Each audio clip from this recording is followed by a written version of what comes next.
News, said he really didn't like, he wasn't really the author of the Visit from St. Nicholas. He was just too stuffy to do that. I mean, Clement more taught biblical languages here at the seminary, Greek and other languages. But I'm sticking with the Hebrew for many years. What? Santa Claus, oh yeah, very good. And for years, newsboys would give copies of that poem out with the newspaper in December in order to get better tips. So I had an insult into that as well.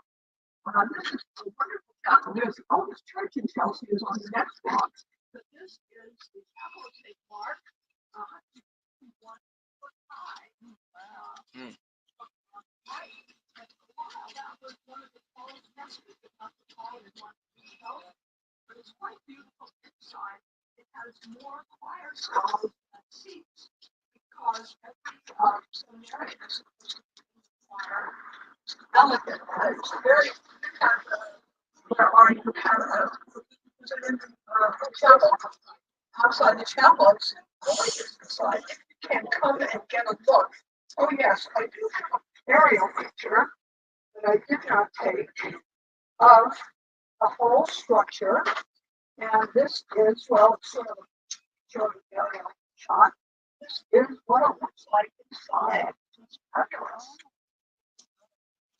That greenery. They used to have tennis courts in there for people playing here. And it's so exceptional. It is a physical, yes. Well, they have enough to maybe. I know Trinity Church Wall Street is supposed to be the best finance. They haven't come down on I think what's you're talking renovation in the country. I think they put that out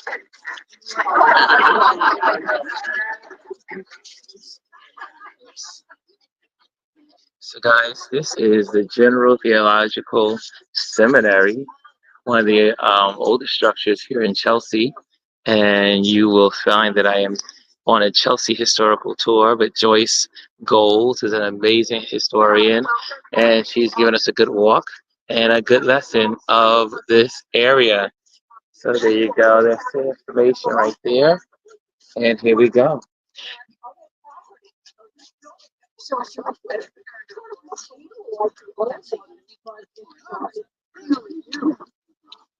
Hey, Rashawn. How you doing, Rashawn? Look at this huge seminary. Back in the day, it owned all the property in this area. That used to be a farm here in Chelsea, New York City.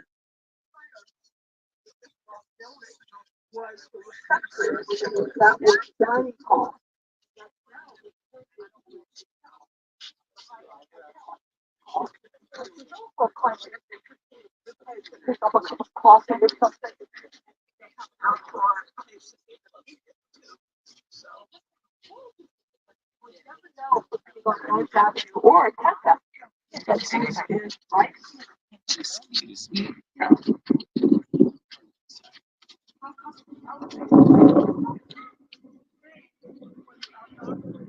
So, guys, if you're just joining me, I'm on a tour here in Chelsea. Again, Joyce Gold is giving us a historical walking tour. And for those that don't know, Chelsea was the property, it was farmland back in when it first was, what do we want to call it, taken from the indigenous people. But it used to be here, that used to be a farm. And the person that owned that farm was named Thomas Clark. Thomas Clark then gave his land to this church. And this church still stands here to this day from the 1800s. And then you see all the buildings that are here now. But this used to all be farmland. And then it was all property of the church at one time. So, giving you guys a walk here, because this is what we do in New York City in the fall.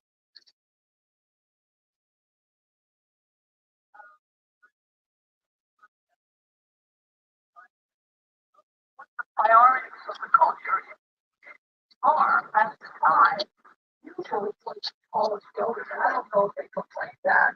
I mean, you were supposed to be higher than Billy Clinton's hat in Philadelphia, but now Billy's not. Billy? And that's great. Good comeback, Joyce. So Joyce just gave a good joke there. And let me turn this camera around. Hold on a second. Now that I know how to do all this, I am now getting better with this.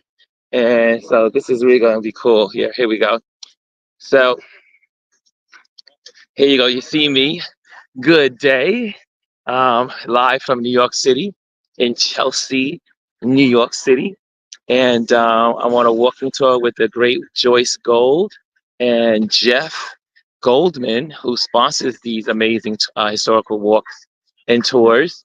We're talking about the beauty of Chelsea and how Chelsea once was a farmland, then was given from the farmland owner, which was Thomas Clark, and his son, who was passed on to his son. Then his son, they gave it to the church here, the Episcopal Church here. And then all this land that you see around me was once farmland. And now, obviously, they built and sold off the property. And then you got these beautiful buildings here. So join me as I walk with this tour, and you'll be listening in on the tour. This gentleman right here, Mr. Jeff Goldman, and that I presume you want real estate, you can go and check out Jeff. I'll have his link on my page so you can see.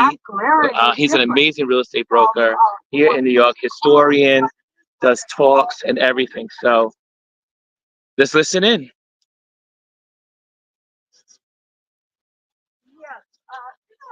More interesting question, co-ops versus condos. New York has more co-ops than other communities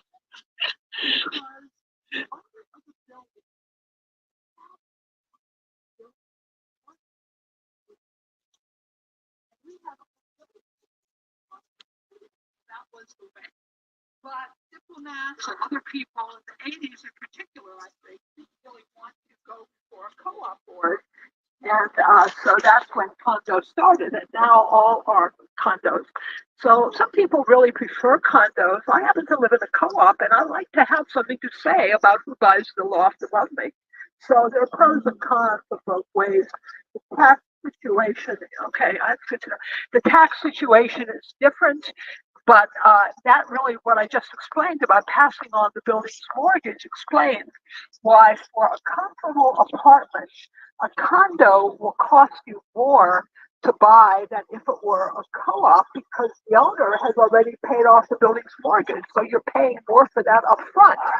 But in a co-op, you are helping to pay the building's mortgage every month. So your maintenance tends to be higher than the common charges in the co-op. So that's because the building's mortgage primarily.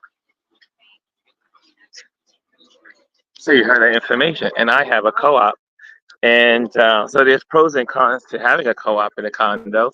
Again, the condo, the property is already paid off. It's already put into the payments. And for those that have a co-op, I should say that was condo. And if you have a co-op, you're helping to pay off the property as a collective. Here we go. It's just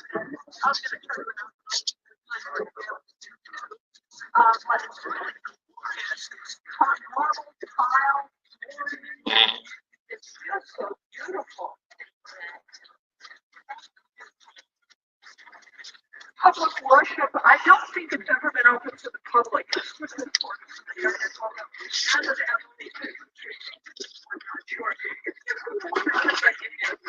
I just chose a 45 neighborhood system's third neighborhood I did a tour of.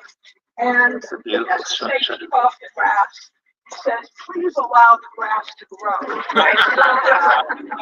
And I said something, a little girl, like 7, 8-year-old girl was here, was listening in, and I said something that she thought was in error.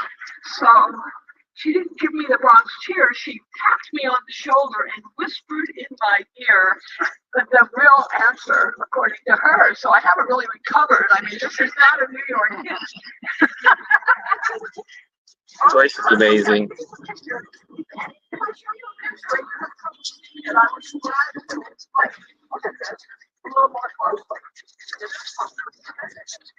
Okay, so you're walking with me, and I will also be taking pictures along the way.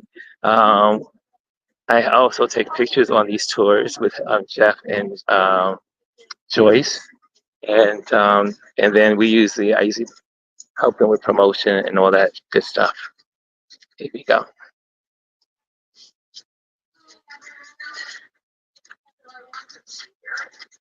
Some new instruction.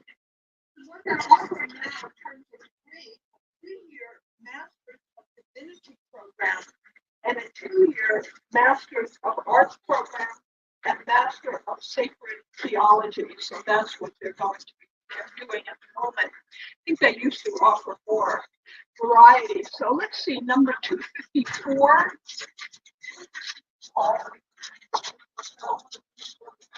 What's 52?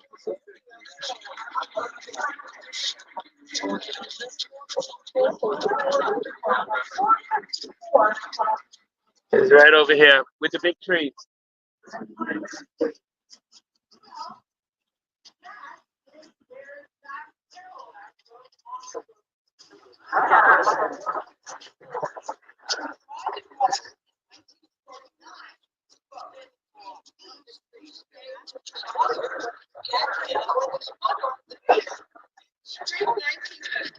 In 3 weeks, he wrote on the road. And what did he write it on? A single roll of typing paper. Probably the typing paper is on the road. I don't know. But anyway, it was finally published in 1967. But in 1969, Caroline died penniless. 2 years ago this year, which is 16-foot, 8-inch wire building for sale. You know, on the grid, buildings were 25 feet wide. And as the 19th century wore on, developers sometimes decided, I buy 4 lots, put up 5 buildings. Now they're 20 feet wide, I make more money. So that's how some of the blocks in the 19th century wore on. They get narrower. And this building is 16 and 8 is the building.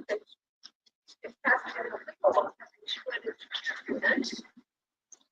And the fourplex at the top was, they were asking 4.5.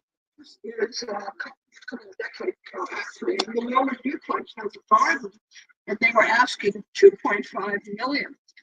So it's a very interesting building. Now, 236, which one is that?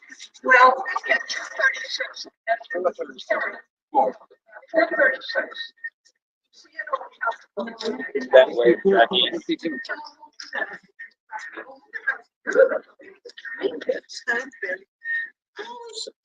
This tells you a lot about a neighborhood. It's people don't cut the flowers, and somebody, well, this is clearly professionally done, but on 6th Avenue, there's one guy around 16th, 17th Street who plants all of the tree pits.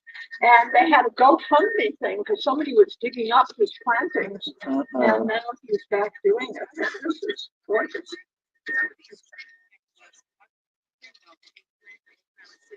Yes, it's I don't know who's sponsoring it. So, as you see in New York City, lots of people take care of their trees. So we're gonna go back up the block, back to another up the street to learn more about another house. Oh, looks like the dog got excited about going up there, but this is all the people that are out here today, and quite fascinating. I love going on these walking tours. One is I'm excited about history. I love history, and especially New York City history. When I was in school, I studied New York City history, and so it's always a delight when I'm hanging out with Joyce and she shares her knowledge.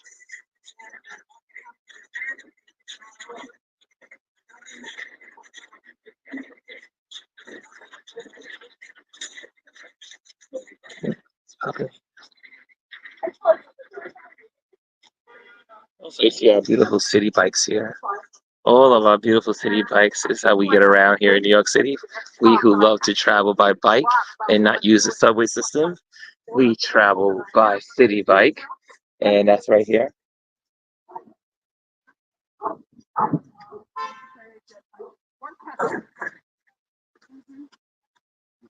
Yeah, Thank you. yeah, I think that must be a classroom for the seminary. Just it's been here for almost 2 centuries. Amazing. Yeah. Also, if you notice here in New York City, I'm gonna step back. This is the seminary, and it's been here for a couple of 100 years. One of the oldest structures here in New York City. Look at that. But also, when it's not covered with stickers, in New York City, we have these little signs that tell you where you are, as in landmark properties. And this is one of those areas that is a landmark property. And you see there with the sign, and it gives you the history. I'll hold it here so that you can see it. You can always pause your video and check out the history here in Chelsea. Today we have a big crowd, and but I love it. This is what we do once a month. We come out and enjoy history, New York City history. We go to different neighborhoods and we learn the history of those places. And she long rented out apartments to people who were in the arts.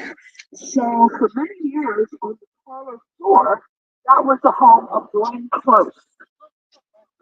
It's interesting, Close lived across the close. So it's interesting. Glenn Close. I think so. Lives It's number right across the 436. Is street. that the building with the scaffolding? Yes. Okay, that is. There seems to be big renovations like that have often been they either just be sold or are about to be sold, you know. Good job. Were the buildings put up by the seminary? I don't really know about these. I know that, as I mentioned, that one was used for their marriage students. I don't know the origin. I just think it's too uniform. But the seminary has been very helpful to the neighborhood, at least in the 60s. This neighborhood was redlined. Banks thought it was too slummy to give mortgages. And I understand DCS, they required the trial.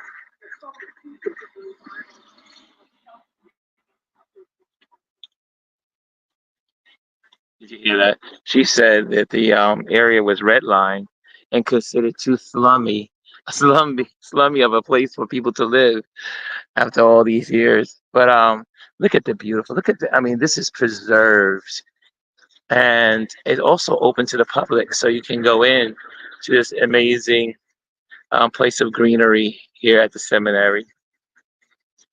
Um, and again, all of these properties were part of the seminary. All this land was part of the church, and they sold it off parcel by parcel, acre by acre, lot by lot. This white building also belonged to the seminary. This white building here, which was a part of the seminary across the street. Here's another view of the seminary from a little bit distance. When I showed you last time, it was close up. But there you are. Get the car out the way. Look at that. Pretty cool, right? Okay. A little more history.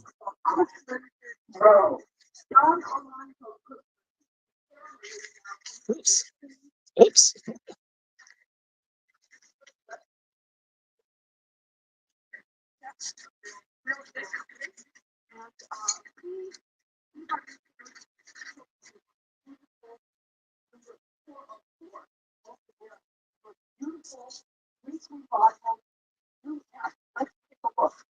Revival.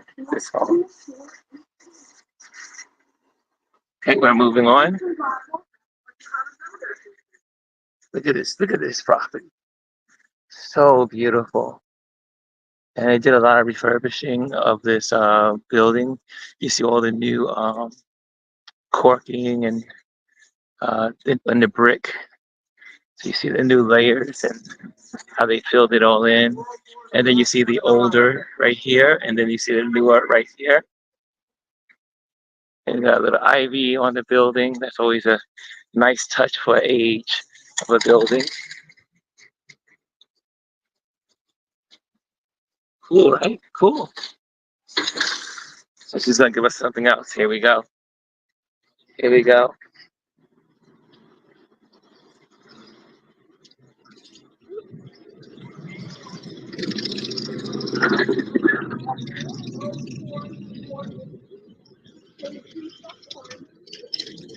A number of buildings went up at the same time. And John Alonzo Cushman was the eighth generation of a Pilgrim family. He was a farm boy from upstate. These Made a buildings. fortune in New York. He was Look at the a top driver floors. of merchants on Pearl Street and a founder of Greenwich Savings Bank. And Greenwich Savings Bank he co-founded. Now, he had a few daughters, and he wanted to keep an eye out on them. So these were built for his daughters. He had a kind of a grand house. All of these on buildings Fifth were built Avenue for that his is there daughters. no longer. So what makes this Greek revival? Well, I always say that every 20 or 30 years in the 19th century, builders evoked the structures of another country. So first, the Georgian and Federal styles were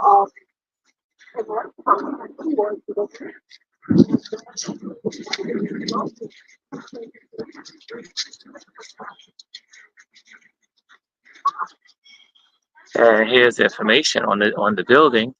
It says one of the first examples of Greek revival style of architecture in New York.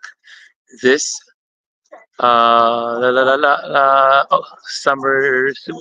summerly designed row of houses has retained most of its handsome original detail, built by Don Alanos Custinian, parish leader and financier in 1840. So these houses were built in 1840.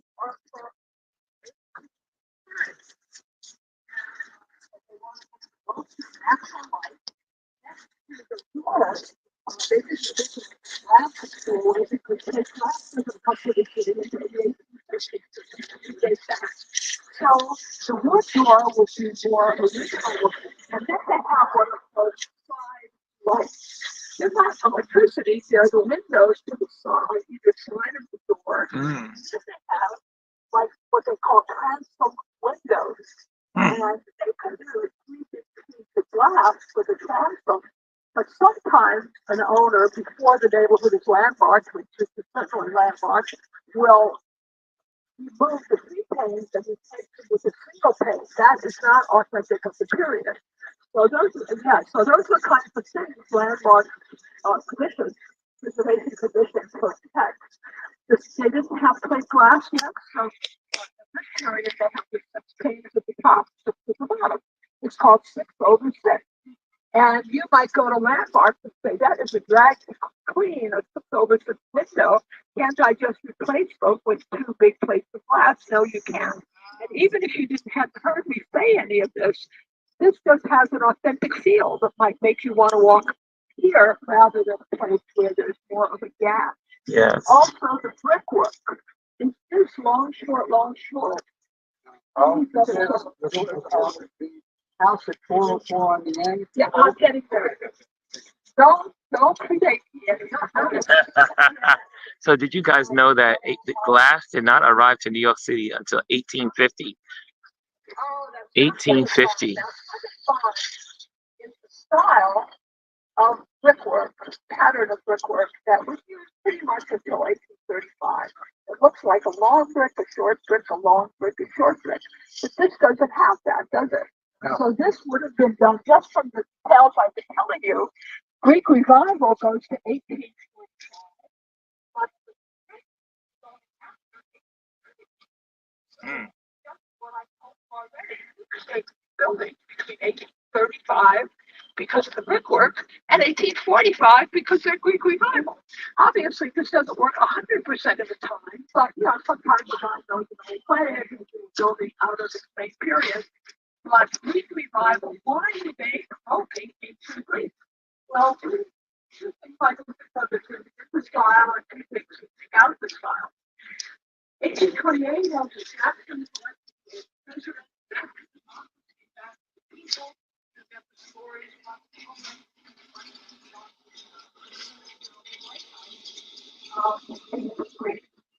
restaurant talk.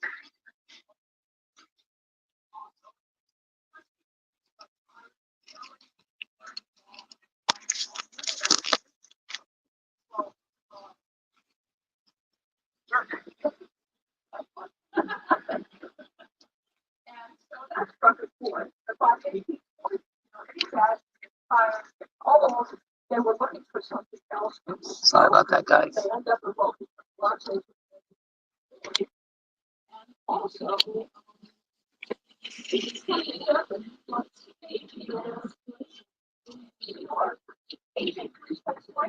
let's look at something else for a while.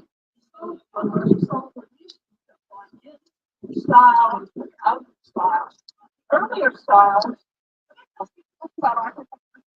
No, keep going. Love it. Earlier style had a steep window. Actually, that's the one part of that tree. Steep window. But it's really Bible has at the top. Way. What is it called? That floor at the top of the building. Attic. On your mind. You know it. So that's another sign of the Bible that has attic floor at the top. So the attic is from Greek revival. Did not know that. Joyce,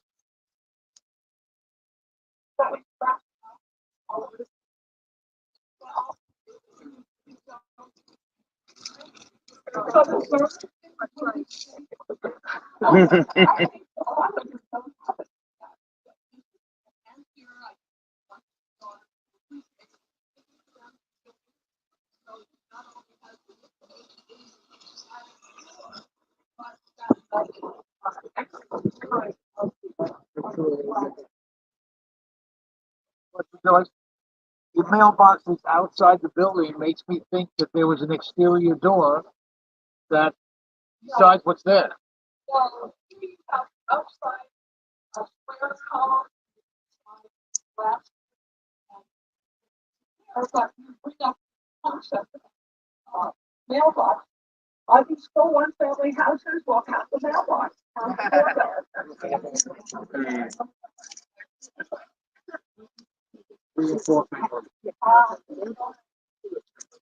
That was really cool, right? I did not know about the half floors are called attics. Obviously, we always call them attics here in America, but we didn't know the origination. The origination of the word attic is from the Greek revival period, and that these structures have those half floors, which are called attics. And now you see them all over the country. And you see the beautiful also. He was talking about the thin bricks. So you see how the bricks are laid out. And let me get that. Hold on. Look at that. You see how the bricks are laid out? How thin the bricks are? And look at that. Beautiful structure. Look at the beautiful design on the top. That is so cool. And again, these were all built for Alfonso's daughters. Here we go. Going back over.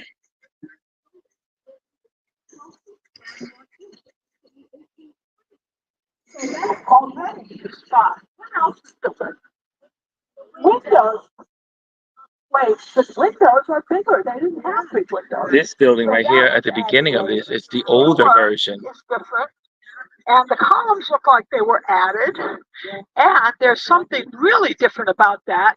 Let's go in and you will peek down the side of that building. By the way, that was sold not too long ago by a woman whose family had lived in that building for many years. And the guy who bought it has changed a lot of it. I think she got about $7 million for the building, and she said, "I didn't take the money so he could destroy it." He's adding an exit, an entrance to the back. I think he wants to add something to the top. Of course, that has to go through landmarks, but so far, I think he's been able to do it. But let's look down that side, and you'll really see something different. They try to beat the crowd over. And she's going to give us information.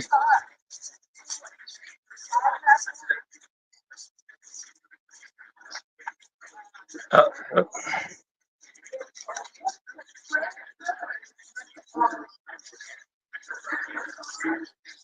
And now this is an older architecture because you can see that the bricks are short, long, short, long, short, long, short. If you look at the bricks, they are long, short, long, short. And then this is the alleyway. In the alleyway.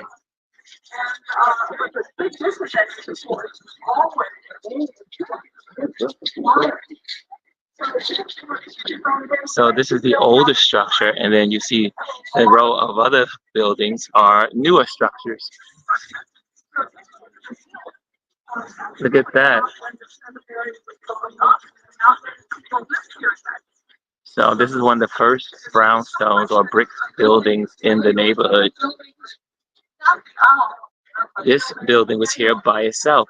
It did not have those 6 buildings that you see on the side to the right. They did not exist.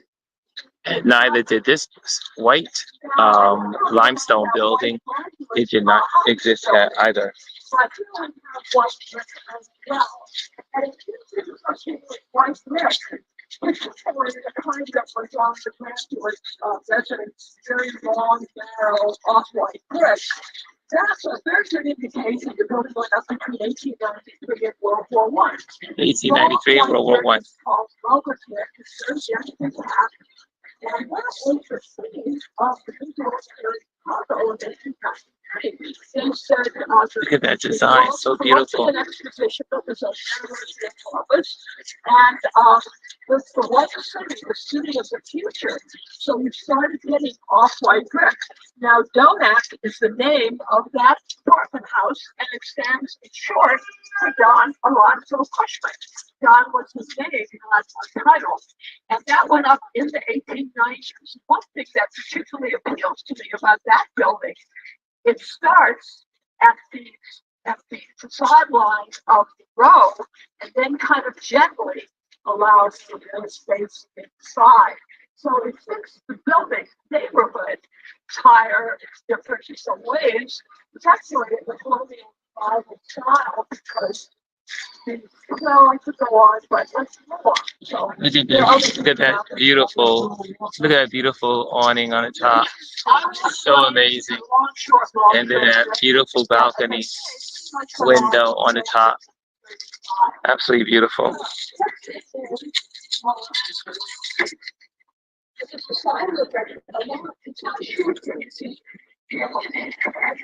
want to get the tour out with you talking. The public farm brickwork is defined, what is defined as alternating headers, and the stretchers, assigned so this is what it looks like. It looks like it's a long brick transfer for all long bricks. And behind the long brick is another long brick. It's a double wall, very space and time way to make bricks. So why did that basically stop in 1835? Before that, they were making bricks by hand. And because of the brick molds, there was mixed sort of ingredients, and then they would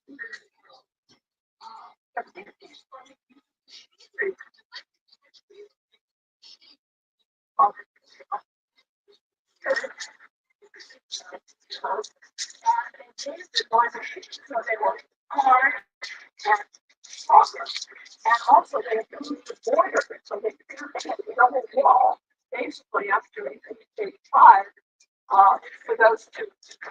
Everything gets mechanized in the 19th century, almost everything. That's one that says it's very much. See that it's a road. Oh, there it is, yes, yes. Yeah, shutters.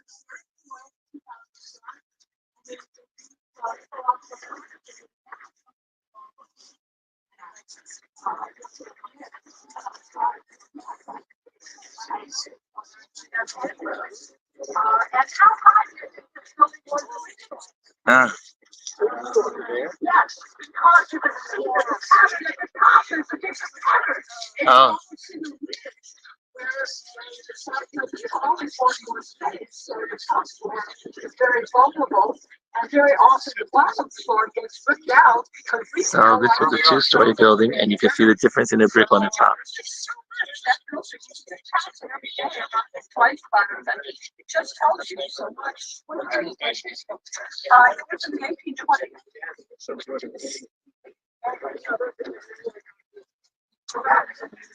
That's right. This is the only one that was a frame building. The picture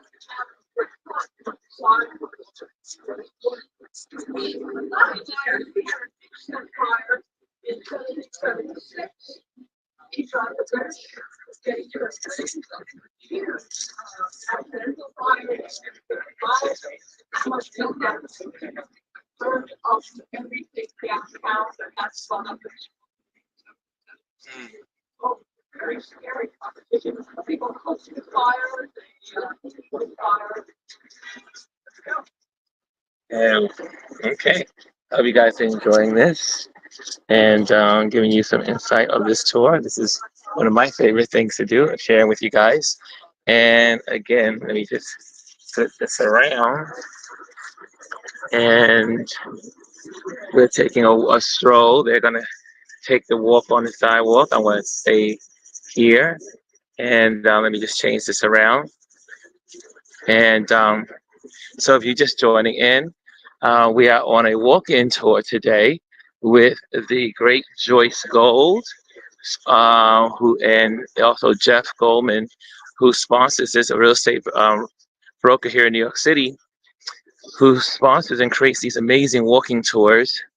And then Joyce Gold, she is the historian that teaches or shares, and then these lots of people come out to these tours to get the history of different neighborhoods around New York City. We are in Chelsea, New York, and Joyce is sharing her historical knowledge of Chelsea in New York City. Let's get back to the tour.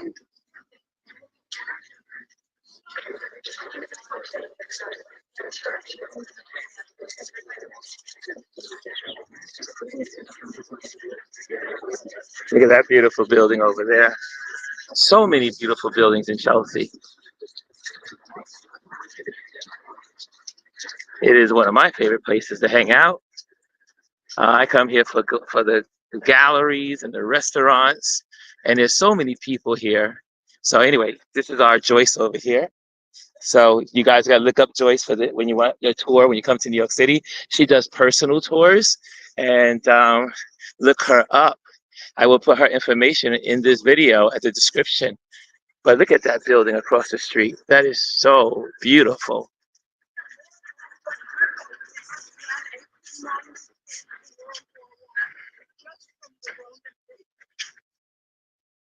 We're just after World War One.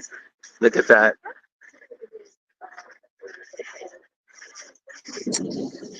And she was also mentioning you can tell the quality of a neighborhood by how they take care of the tree property or the tree real estate and how much thought goes into it.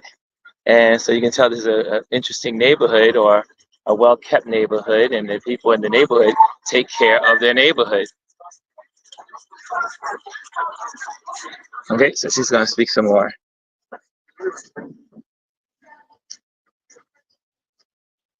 No, they're going to show the movie.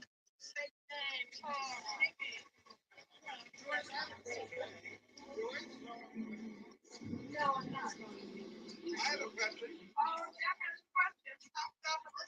This is a really high quality building that went up behind that. was the L train up here at the time that went up? No, the L was on 9th Avenue, and it was from circa 1880. This is not. This is 9th Avenue. Yes. So there was an L and the train L, here. So you could perhaps see into the apartments on the second floor. This is 9th Avenue. You see, basic stuff sometimes eludes me. Look at this big one. 9th Avenue. Yeah. It was on L. We had L's on 2nd Avenue, 3rd Avenue, 6th Avenue, and 9th Avenue. Community, 1980, the last until the 1940s.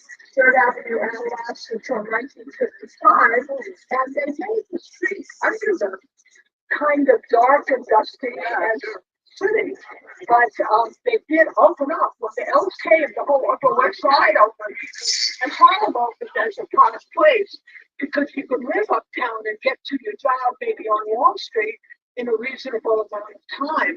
So the L it was the first mass transit actually in the city in one way of looking at it. And I always liked what they said in the 1950s when they took down the 3rd Avenue L. And the 3rd Avenue L, they said, there's a large subway on the east side. But don't worry, soon we'll have a 2nd Avenue. So she was sharing how you see where the cars are riding now. At one point there was the L train, which it just means elevated, EL trains, and the elevated trains went up from uptown all the way downtown, and it was a good way for people to get to work when these areas started to become more developed. And as they became more developed, this was a good way to get from uptown to the Wall Street area, which was downtown where the business area was. This also became a merchant area where they used to have, this used to be where a lot of immigrants came in, mainly Irish, and they worked on the docks. So you had the train on this side, you had another train that was near the waterfront for the cargo, and then you had the Hudson River. Just so you know, all about Chelsea. Okay, here we go.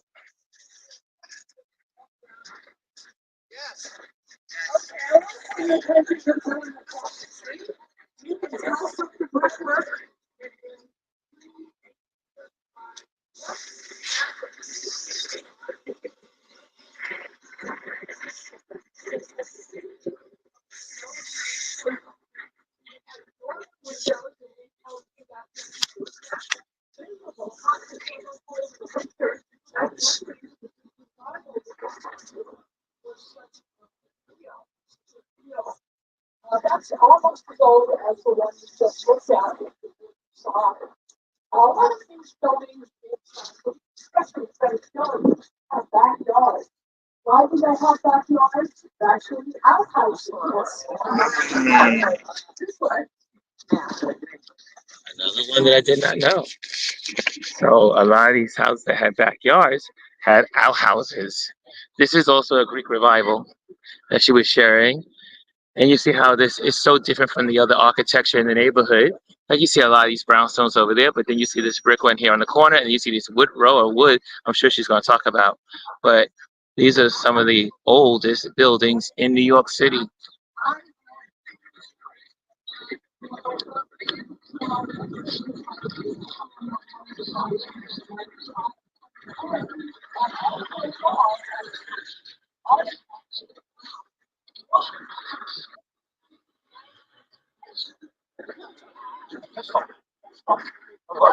You see or pistol in their home. So this is another old structure right here. So you can see how old the structure is and how it has the half attic or half room, which is called the attic, which we just learned a little while ago. And there's history, and you see the bricks. Like you see here that there were bricks there was a window at one time, and they filled this window. And also, you will see the information, which we do a lot here in New York City, is that we keep the information. So this is called the Royer Wells House, built in 1831 to 1832. Check that out. Beautiful old home.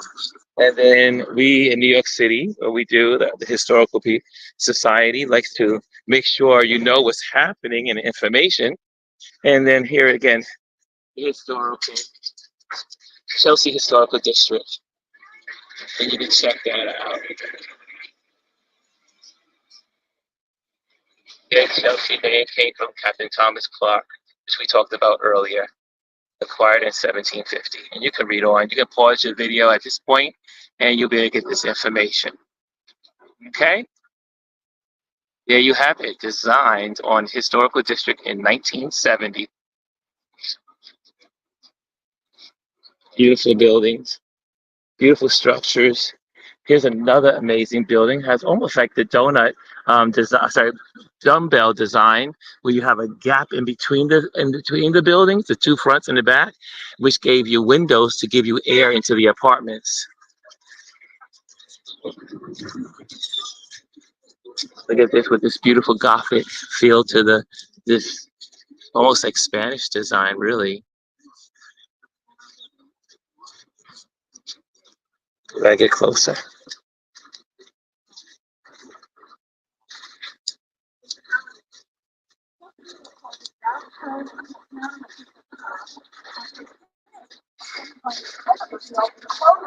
Sometimes we want to get back to this home. And it's the same in building stuff. So it's not and you have to also bump off to people in the back because that's going back to this home quite good. And so these are good buildings. Plus with a cover of brownstone. How much brownstone? I thought you'd never ask. Here you see it. It's the perfect place to see it. Brownstone. Now, in the 1840s, they found deposits. It's brown because it has iron in it. And in the 1840s, they found deposits of the brownstone along the Palisades in New Jersey and along the Connecticut River in Connecticut. And so that's the style. But brownstone is not a great exterior material because it's a little porous. If it rains and freezes, it can crack. And if you cut it at the wrong angle, it can flake. And so now, when they repair brownstone like they did there, in fact, I remember seeing them do it, they make some kind of liquid combination that they basically paint on to evoke it all. There were two big buildings in New York. Brownstone was deteriorating, and they were such important buildings that they reopened where they had gotten the brownstone in the first place. And I'm talking about the National Arts Club, Gramercy Park on our next tour with Jeff, and also Cooper Union, the original building of Cooper Union. They reopened where they had gotten the building in the 1850s. So look at how the city has changed. They have big panes of glass, and it's a very contrasting style. A lot of times the lintels, the slab of stone above the windows, come out so much further from the wall than they used to, and they bracket them up to make them secure, and the same with the window sill. The proportions are different. A lot of new money often likes to show it off to friends, so the parlor floor up to steps that your friends would go up might have a 13-foot ceiling. The second and third floors are the family rooms. They didn't have to be that impressive. And the top floor, low ceiling, a lot of steps, that's for the servants. And in 1850, servants meant Irish women, because the horrible fact of Ireland in the potato famine / starvation, or political term for it, in the city here, we had 600,000 people, 200,000 of them, 830,000 people, 200,000 of them, quarter of them had just the state island with their lives. So it's all fun, and a lot of, no, I was job. So one of the few legal jobs Irish men could get for generations was physical hard, back-breaking labor, and some of the only jobs Irish men could get because the domestic service. So all those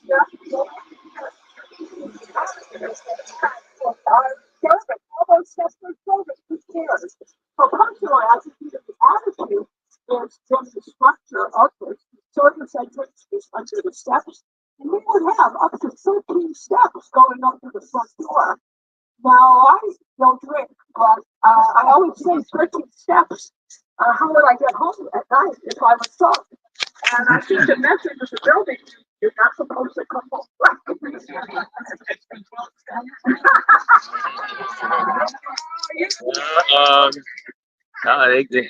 He's giving it to her.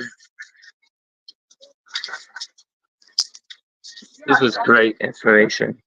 So also,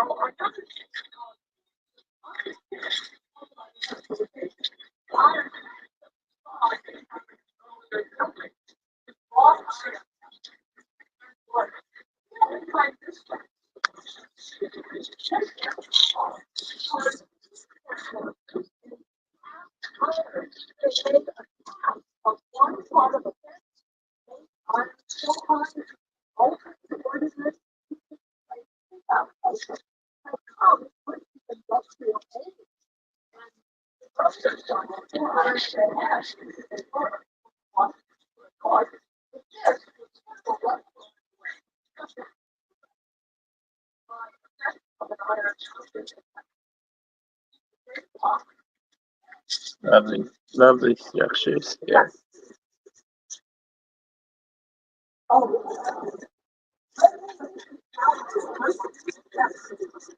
So going across the street, that's the back of the seminary.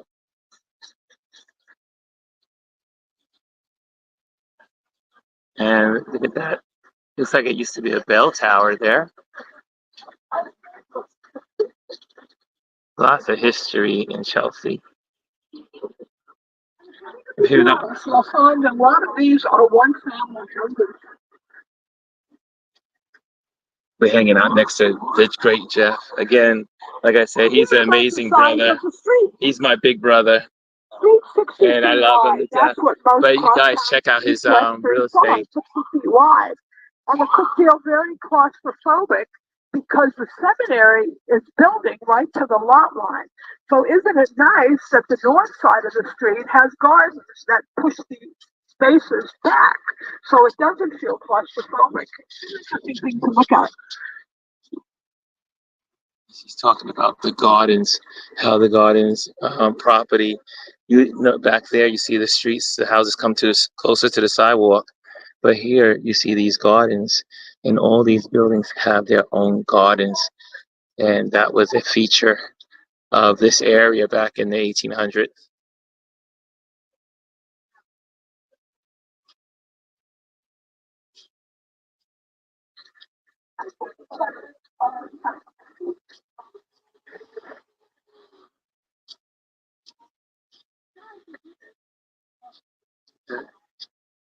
Look at that structure. This is a huge building. Oh, gaslight. Let me talk about gaslight. 1817, that was all the gaslight. I feel bad for this question because I don't think we're probably going to think of the questions later and I won't be around to gaslight law was in 1870s and a building. It's illegal to in general to put in gaslights today because it's a fire hazard. Some of them are grandfathered in. But if you see a lit gaslight in New York, notice how little light it gives off compared to the electricity. So just against a kind of a darker kind of time. Now we might think that's lesser than an electrically lit. But you know, people always have reservations on anything new. And people were talking about the glare of electricity, and it was so nice when we had the sauce. Here's another old structure. You can see these time periods along this way, along this row of houses. Again, this is one of the older ones right here. This set of two, and they all have the garden. But look at this structure. Look at these. Look at those. Look at that glass. I can't imagine what it looks like from the other side. Oh, look at this beautiful magnolia tree. Beautiful.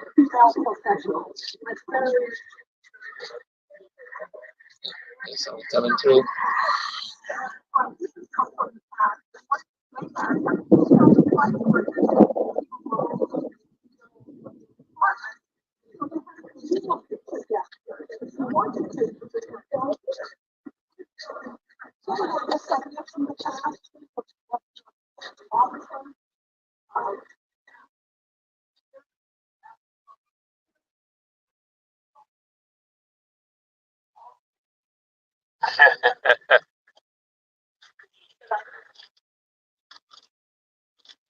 Hope you guys are enjoying yourselves. If you're just tuning in, we are on a walking historical walking tour. Um, Joyce Gold is sharing her knowledge. Jeff Goodman is the sponsor of this tour, and we're learning about Chelsea, the history of Chelsea, architecture, history dating from the 1740s to now. Look at this beautiful building.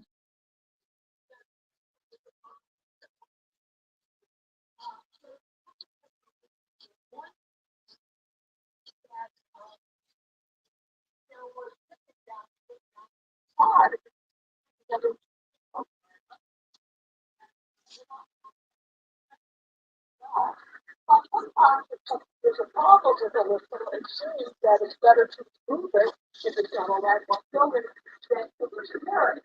It's also a different style, which 1920s, they really didn't like a lot of places. I don't know either when they moved it, but it's clearly like an 1850 building that they've done something to the design. And it's at that before, it's a designated landmark district.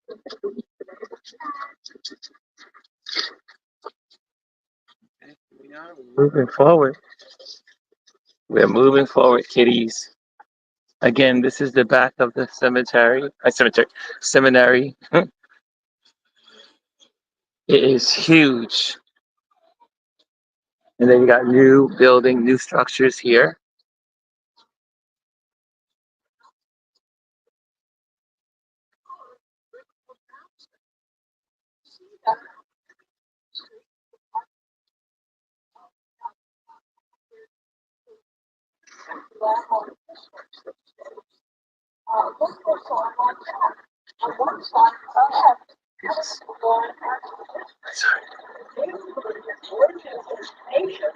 And the opposite side shows an outline of the She's sharing about the historical signs that I mentioned earlier.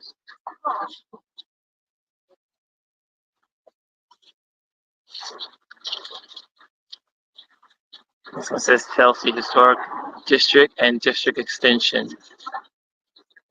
So it has the old original blueprint footprint, and it has the newer footprint of the district.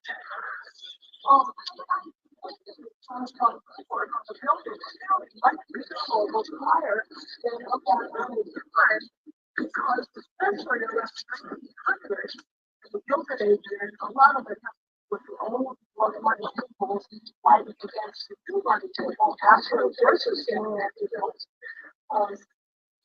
they like to get the old money people, they would get families and make their budgets for the American people. So they like to use it. They actually vote during their budget. So they're like the law school went up in 1951, but they just finished on the commercial.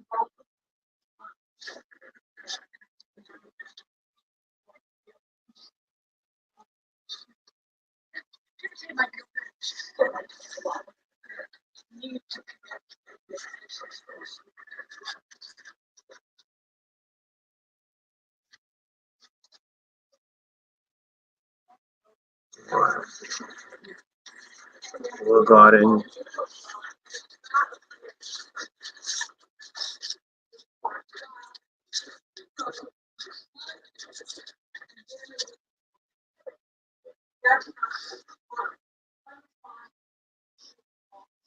She's talking about the layout of the bricks. You see how the bricks are long, short, long, short.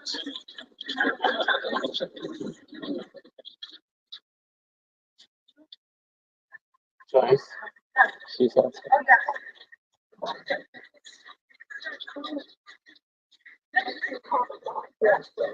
It's an English bond is alternating it's all the size of it. English bond is there's an occasional hitter. Hard common bond is it's like 5 stretchers and then one row of headers. My knowledge of it is something that English bond is alternating header, header, stretcher, header, stretcher. That's like and Flemish bond is one row. Header, stretcher, stretcher. I don't know. Yeah. Look it up. If there's a question about this, I'll say if I don't know.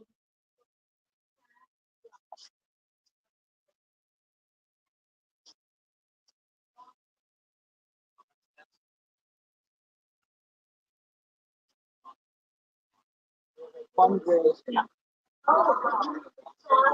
Yes,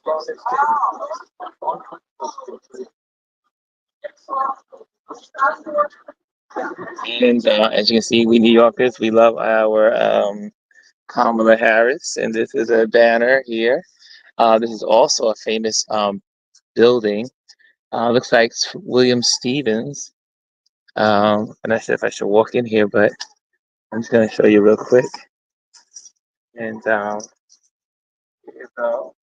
It says Wallace Stevens, October 2nd, 1879, August 2nd, 1955. You can read that your time by pausing the video. Okay, here you go. And she's going to talk about it, I'm sure. So you'll have about Wallace Stevens.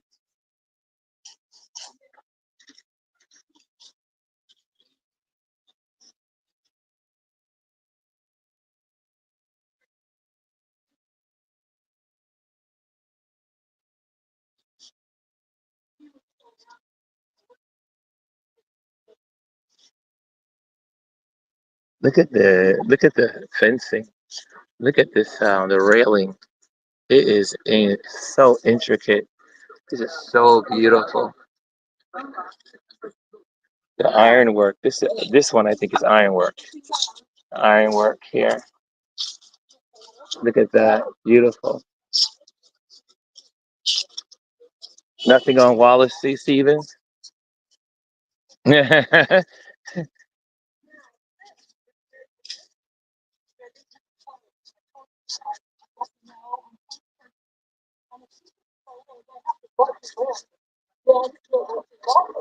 That's the entrance to the Theological Seminary, the Episcopal Church. One more beautiful structure.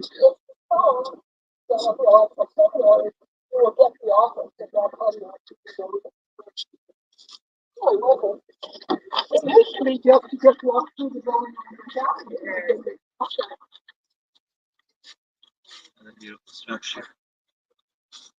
But I love when I see the vines on a building. It just has such character.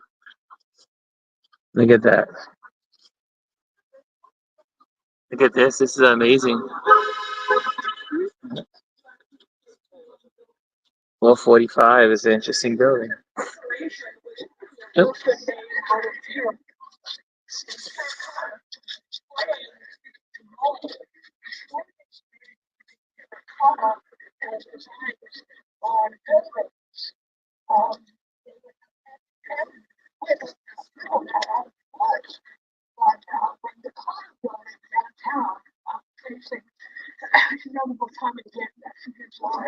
In it, and that building, the earlier cottage building, went up on a small pit. And so the new one, the second one down there, just off east of City Hall Park, is terracotta. And it was such a successful look that a building opened in, I think, Long Island City called the Architectural Terracotta Works. And then people started doing more of that as design. There's one building that unfortunately, if you ever take my Harlem tour, uses terracotta as structure. And that is City College, and that was a big Steak. That's why I say that roast, right? That roast. Yeah. Right,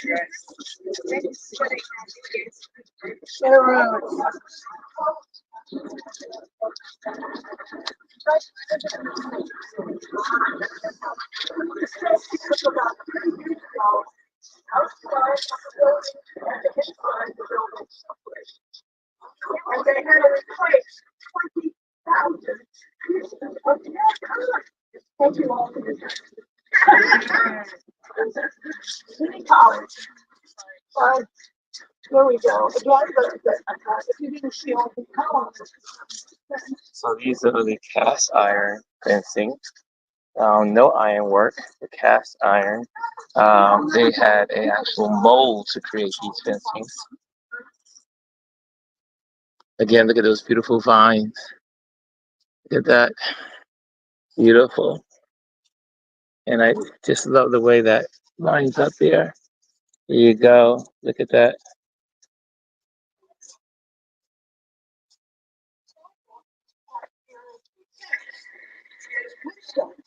All up and down the Hudson River, they cut bluestone out of quarries, sailed it down to Manhattan, and it became our sidewalks. Near the curb, that's concrete, cement.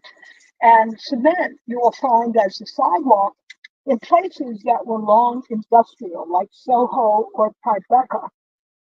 It's about 6 times as strong as bluestone. So that's why industrial neighborhoods where the cart and then the truck often backed up over the sidewalk had to be stronger than the bluestone. So if you see bluestone, you see a lot of, for example, in Brooklyn Heights, always residential, because that tells you that it was on a residential area, even if it isn't necessarily so today. There were quarries up and down the Hudson. I know the bricks primarily came from Haverstraw, New York, in terms of bluestone.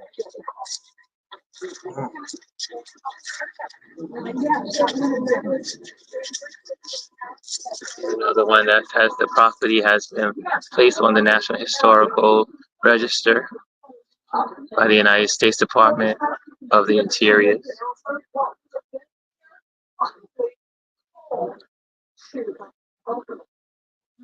Yes. And that was 1850s, 1860s, 1870s. If they wanted to provide coal to the owner, they would have a metal plate, and when they lift it up, there was an opening, and they would put the chute through the opening, and the coal had just a distinctive sound of all the coal going down the chute, and it would go down to the basement into the coal bin. And if you wanted to make your furnace go, you had to physically shovel the coal from the bin into the furnace. So it was very backbreaking. I actually come from coal country myself, the anthracite region of eastern Pennsylvania, and that's a very soft. It's the best coal there is. They told us that. I believe them.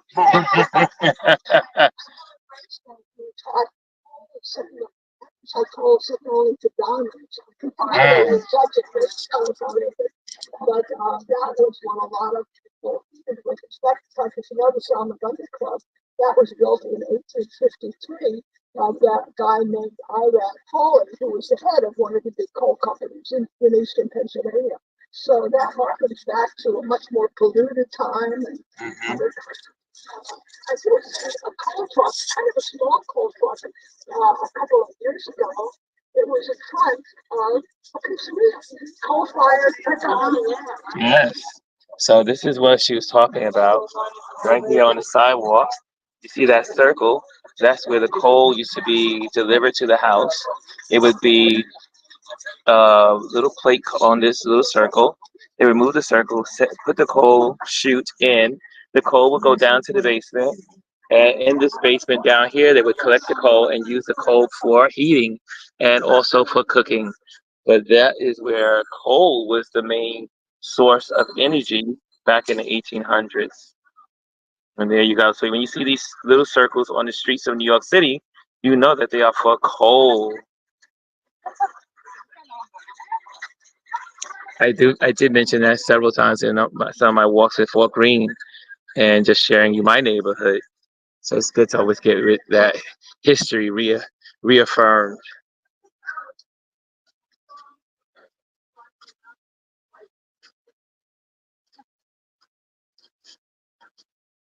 Okay, I'm gonna pop out of this crowd. I'm gonna move out to the back and move around. See?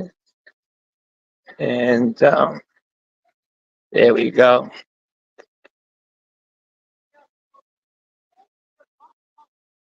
More beautiful vines on the building. Look at that. Look at that.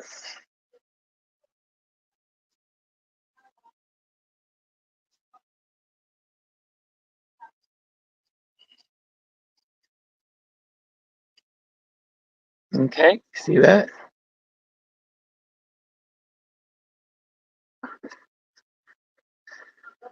Oh, little garbage in the street. That looks a little dangerous there. And look at this, more beautiful brick stone houses along this street. Look how beautiful this is.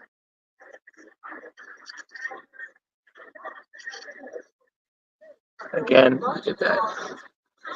These are all for the seminaries. There's one among some friends, and they're the people. I said so much of the seminary was put up before 1910. Hoffman, the minister, was the head, raised the money to add that. Now, if you go to see the chapel, it has beautiful gates, iron gates, and they pay for those gates of the chapel in memory of his son died. So there's a lot of feeling involved in that.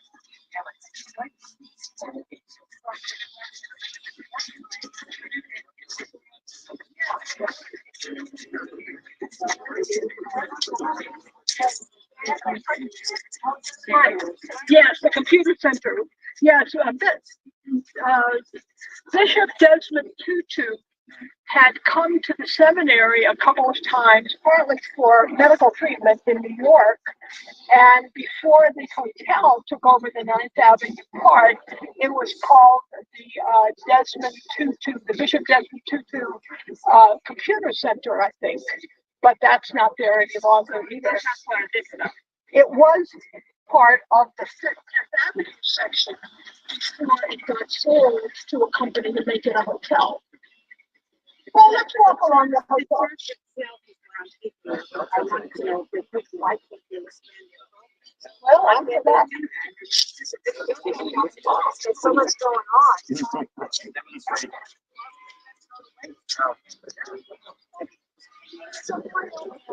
There you go. Uh-oh. Uh-oh. I was demonstrating the purple line. Of the berries. Oh, sorry, Mama. Go ahead. You go ahead. You go. No. You go ahead. You go.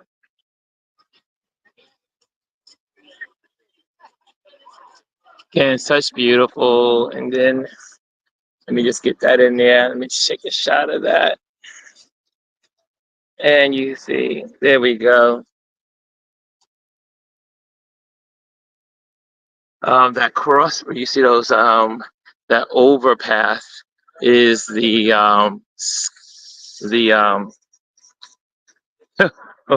High Line. That's the High Line right there. So we're getting ready to make a cross. Look at that beautiful church there. There's a lot of churches in this area as well, but look at that one. That's beautifully laid out. And you see it goes all the way to the back. Looks like there's a living, like the monks used to maybe live there. Joyce, Yeah. was this like a monastery? I'm getting that. Okay.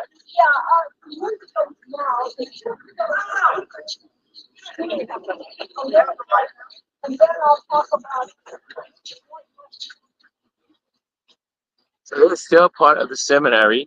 And as we were talking before, this whole area used to be part of the seminary before there was streets here. This all was part of this amazing piece of architecture, massive piece of architecture. And look, even this little guy says the General Seminary. I have no idea where this leads to, but it has to lead to something because it has their name on it.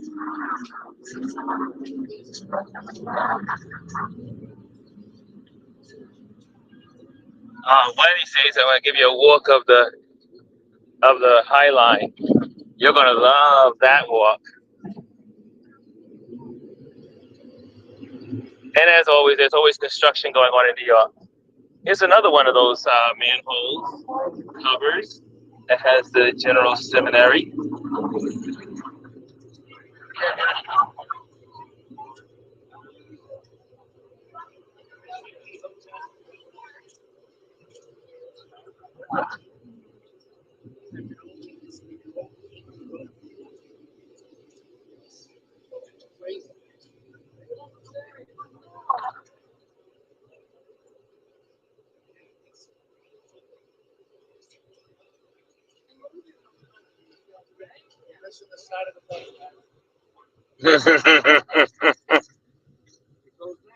Yes, it does.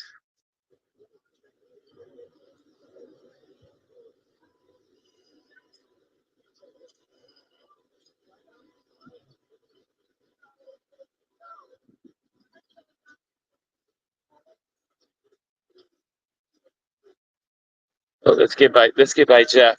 We can hear through Jeff. Building next to the Grand Central, that's 1,401 feet. This is 1,500 foot hole in the ground because you were supposed to get cool air or hot air, I forget how geothermal works, heat from the middle of the earth, so geo and thermal, that makes sense. And it would heat without having to pay heating bills. Well, they were one of the first places in New York to do it, and it did not work very well. Maybe that's, now we have 53 students also, and I have a home. So I think it still is in operation, and I even somewhere here have other places. I think the KTS booth does it, And again, just checking the beautiful architecture. But this is all that you can see just on 9th Avenue. It was supposed to be all around the side of the seminary, and they didn't build too many others, but they sort of found out some of the problems that helped other places have it. I'd say like 25 years ago, I think they still use it, but I don't think they get that much from it. I don't know, but I know that in the center of the earth, it's very hot, and they wanted some of that heat to come up. Mechanically, I have no idea. Yeah. And there you have it. China? If the Chinese have one and they meet in the middle.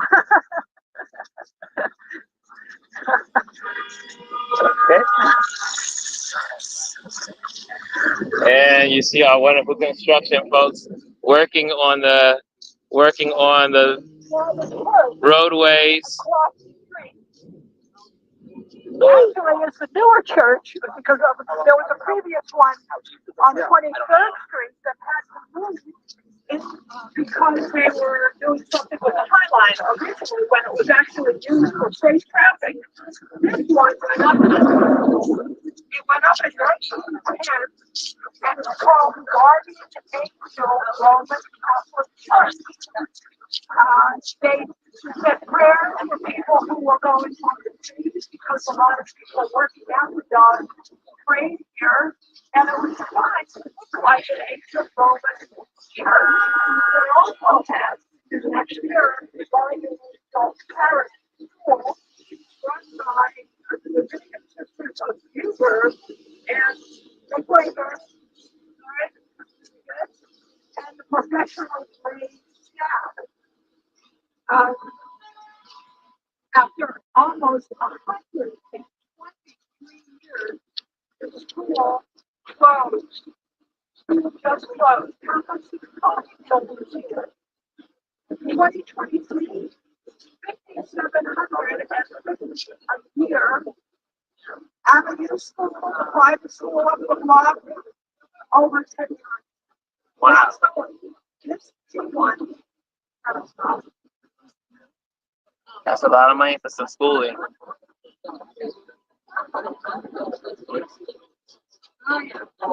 Yeah.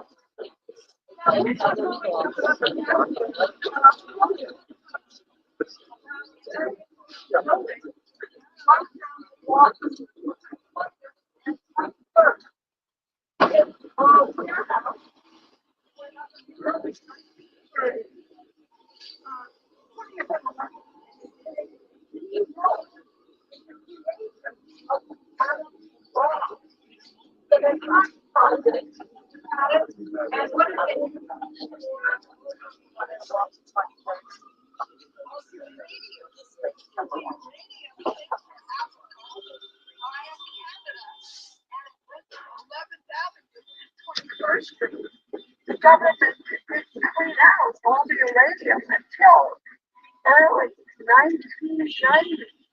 Mm. So a kind of nondescript warehouse, nondescript warehouse. But this is what the building looks like. It's just down to the next avenue where all the uranium.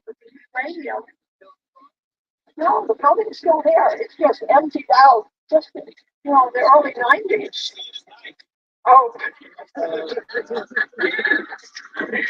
She was just talking about the building that's down the block that was dedicated to house the uranium for the Manhattan Project, which was the project to build the atomic bomb. And the warehouse that's down there, it has been just cleaned out in the 1990s. 1990 was when they finally cleaned out the building. And so there you have it. And Joyce is leading us on our merry way.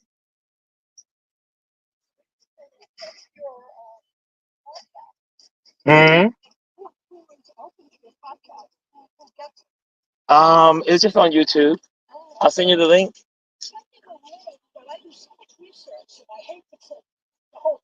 Gotcha. I'll split it up. Gotcha.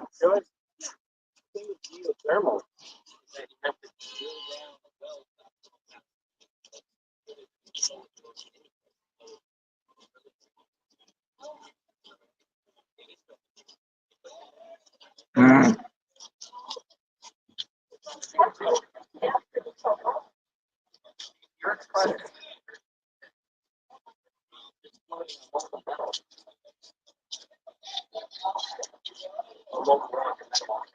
Again, that's the church across the street.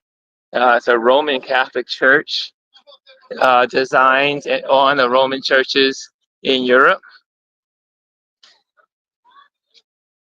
An amazing bookstore.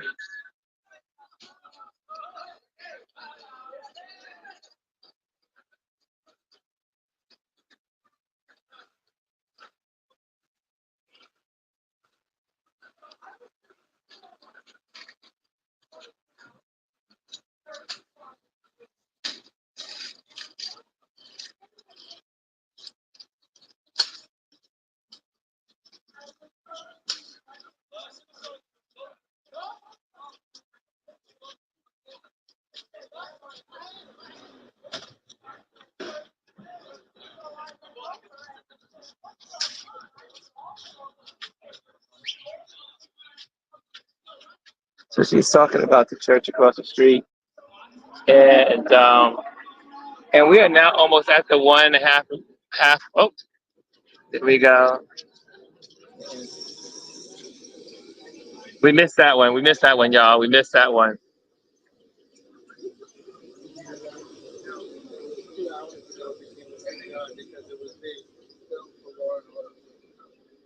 Oh, she was saying that the church became a synagogue because it was being filmed for law and order.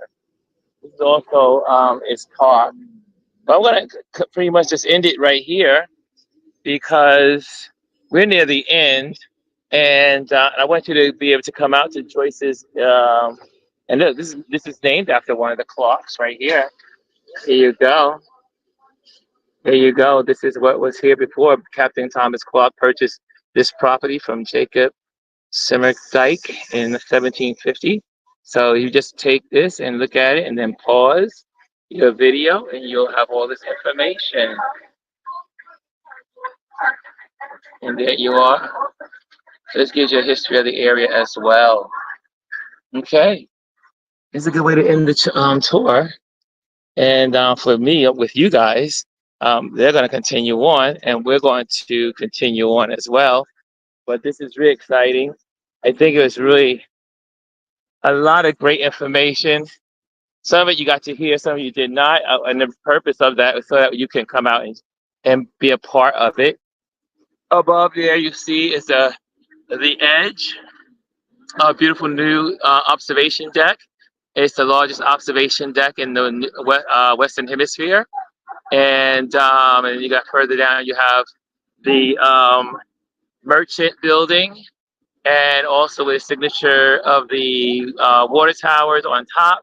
This is an old diner, very famous. Folks come over to eat. It's called the Empire Diner. And again, there's just so much history here to share with you all. But guys, I'm gonna let you guys go so I can connect with these folks. And again, I love the water towers. I'm gonna take some photos. Let me turn this around. Hold on a second. Let me turn this little baby around so you can see me and I can see you. Here we go. And right. Oh, sorry, can't. Got a little glare there. Got a little glare. Oh, here we go. And now you can see me. Okay, so let me get into some shade here and you can see me. And again, what a way to share a wonderful Saturday with you all. I hope you enjoyed this tour. Just a little snippets of the tour with Joyce Gold, and also sponsored by Jeff Goodman. Jeff Goodman is an amazing real estate broker here in New York. He sets these tours up for we residents here in New York, and it is a blessing to have them. And so all the credit goes to these guys for what they do. And I'm just sharing this for just my own personal use here on my YouTube channel. And I won't be photographing every one of them, but it was definitely a great day to just share with you guys so you can know about them and what they do.